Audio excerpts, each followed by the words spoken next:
Shalom shalom అనగా మీకు సమాధానము కలుగునుగాక. ఈరోజు దేవుని వాక్యము దానియేలు 6వ అధ్యాయము 22వ వచనం. నేను నా దేవుని దృష్టికి నిర్దోషినిగా కనబడితిని గనుక ఆయన తన దూతలనంపించి సింహములు నాకు ఏ హానియు చేయకుండా వాటి నోళ్ళు మూయించెను.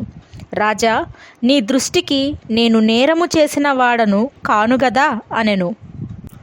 దానియేలుకు దేవుడు ఇచ్చిన జ్ఞానాన్ని బట్టి అసూయపడిన అతని తోటి అధికారులు, ప్రధానులు అతనికి వ్యతిరేకంగా కుట్రపన్ని రాజు చేతే అతనిని సింహాల బోనులో వేయిస్తారు. అయితే దేవుడు ఆ సింహాల నోళ్ళు మూయిస్తాడు. సింహాల బోనులో దానియేలు ఉన్నప్పటికీ ఆ సింహాలు దానియేలును ఏమీ చేయలేకపోతాయి. ఆ తెల్లవారున రాజు వచ్చి చూచినప్పుడు అతని మీద ఏ గాయము కనిపించలేదు. రాజు తనంతట తానే ఒప్పుకున్నాడు అతనికి దేవుడు తోడయ్యున్నాడు అని. దేవుడు మొదటిలోనే చేసి ఉండవచ్చు. దానియేలు మీద నింద పడకుండా దేవుడు కాపాడి ఉండవచ్చు. లేదా రాజు దానియేలును సింహపు బోనులో పడవేయకుండా కూడా కాపాడి ఉండవచ్చు. కానీ దేవుడు ఆ పని చేయలేదు. సింహపు బోనులో పడనిచ్చాడు. పడిన తరువాత ఆ సింహములే దానియేలు దేవుడు మమ్మల్ని ఏమీ చేయకుండా ఉంటే బాగుండు అని అనుకునేలాగున చేశాడు. ఆ ప్రాంతమంతటా మారుమోగింది. దానియేలు భక్తి వెల్లడయ్యింది.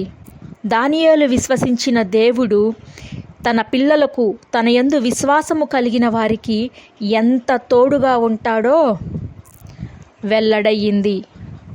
ఇక మీదట వారే కాదండి, ఇంకా ఎవ్వరూ కూడా దానియేలుకు వ్యతిరేకముగా ఎటువంటి కుట్ర చేసే ధైర్యము చేయలేరు. కారణం, దానియేలుకు దేవుడు తోడయ్యున్నాడని అతనిని ఇబ్బంది పాలు చెయ్యాలి అని చూస్తే వారికే ఇబ్బంది కలుగుతుంది. అతని మీద వ్యతిరేకముగా యుద్ధము చేయువారు దేవునికే వ్యతిరేకంగా యుద్ధము చేయువారు అని దేవుడు నిరూపించాడు.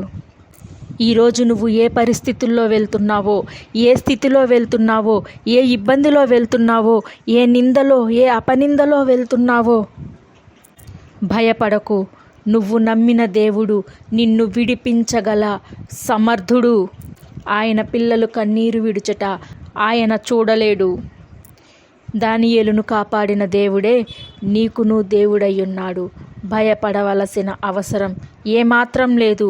విశ్వాసం ఉంచి ధైర్యముగా అడుగులు ముందుకు వేయి. ప్రార్థన.